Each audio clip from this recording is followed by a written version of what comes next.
Hallo mein lieber Freund.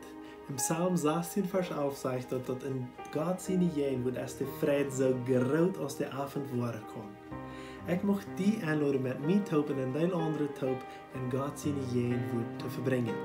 Was wir tun wollen, ist folgendes. Wir wollen für 24 Stunden eine Gebetskette machen, wo wir dort Taub beten wollen für diese Zeit, wo wir nu binnen sind. Dat is van Zinnowen kloktien vermiddag bis Sonntag kloktien vermiddag. En wanneer du was mitmachen, dann kannst du die anmelden für eine Stunde Armaya beten. Und wo wir beten? Einfach ans Zeit nehmen, um an Gott seine Jungen zu kommen.